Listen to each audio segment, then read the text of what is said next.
আল্লাহ সুবহানাহু ওয়া তাআলা পবিত্র কালামুল্লাহ শরীফের মধ্যে ইরশাদ ফরমান ইন্নাস সালাতা তানহা আনিল ফাহশাই ওয়াল মুনকার, নিশ্চয়ই নামাজ তার নামাজীকে ফাহিশা এবং সকল অপকর্ম থেকে বাঁচায় রাখবে।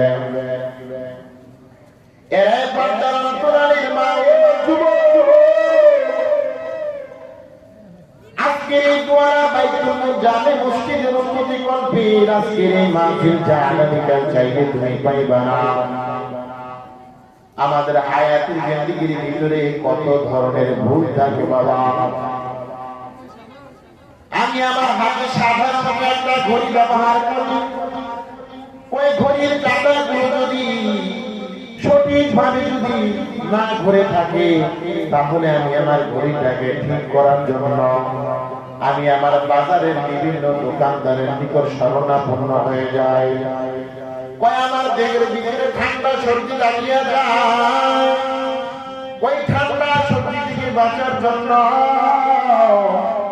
দুনিয়া ডাক্তার শরণাপন্ন হয়। কিন্তু যুবক, তোমার আজকে নামাজ হয় না, আজকে তোমার রুকু সিজদাগুলো ঠিক নাই, যুবকের দিকের ভিতরে সুন্নতের কোনো ঘেরান নাই। কিন্তু যুবক তার নামাজকে সঠিক করার জন্য ওলামায়ে কেরাম নামক ডাক্তারের নিকট শরণাপন্ন হয় না। 3.5 দেহের ভিতরে সুন্নতের কোনো ঘেরান নাই। সুন্নতওয়ালা জিন্দেগি কিভাবে গঠন করা যায়, এই বিষয়টাকে তদারকি করার জন্য কখনো কোনো ওলামায়ে কেরামের শরণাপন্ন আমরা হই না। এর পর্দার অন্তরালের মা যুবক, বলা যায় না হযরত আজরাইল কখন তোমার আমার জানটা কবজা করে নিয়ে যায়, বলা যায় না কখন তোমার আমার হাতের ভিতরে কখন যেন হযরত আজরাইল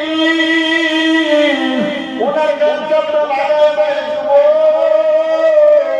তোমাকে কখনো রব ঘুরে আসবে না, কখন হযরত আজরাইল তোমাকে আমাকে ধরার জন্য আসবে, তোমার আমার জানটাকে কবজা করার জন্য আসবে।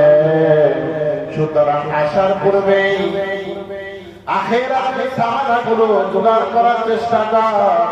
মাহফিলের কেন্দ্রের ভিতরে বসার পর উলামায়ে কেরামগণ এই কথাগুলো বলবেন, এই কথাগুলো যদি ঘাটতি তোমার আমার জীবনে থেকে থাকে, তাহলে এই কথাটা নিজের দেহের ভিতরে আমল চালু করে দাও।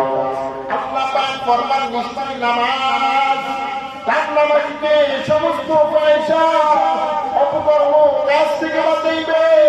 কিন্তু যুবক নামাজ পড়ে চোখ দ্বারা গুনাহ করে,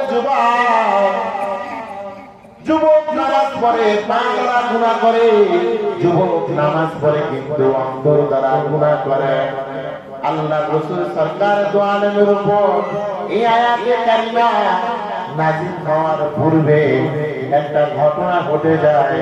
সরকারের দু আলমের আদর্শ দেখিয়া, আল্লাহ রাসূলের নীতিমালা দেখিয়া, সরকারের দু আলমের ন্যায় নিষ্ঠাবান দেখিয়া, আল্লাহ রাসূলের আমানতদারিতা দেখিয়া, পয়গম্বর আরবের নিকট একজন ইহুদি, একজন বেঈমান, একজন মুশরিক পয়গম্বর আরবীর দরবারে এসে বলে, নবী আরবী আমাকে কালেমার মালা পড়াইয়া দেন, আমাকে কালেমার ভর্তির ভিতরে নিয়ে নেন, ইসলামের পতাকা তলে নিয়ে নেন।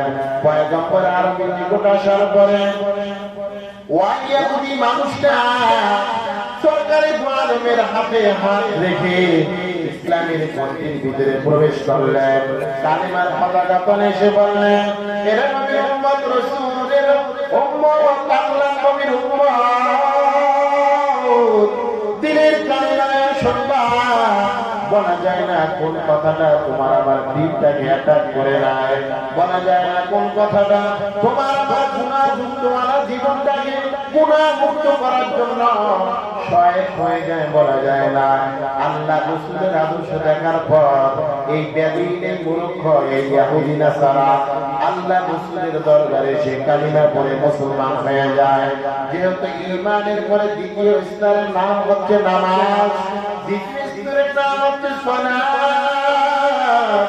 আল্লাহ রাসূলের হাতে হাত রাখার পর, ইসলামের ছায়ার নিচে আসার পর এই বান্দা মসজিদে নববীর সাথে গভীর সম্পর্ক করে ফেলল, 5 ওয়াক্ত নামাজের আযান হইতে দেরি হয়, আল্লাহর এই বান্দা কেমন থেকে মুসলমান নবমুসলিম ব্যক্তিটা আল্লাহর ঘরে এসে সিজদা দিতে দেরি করে না।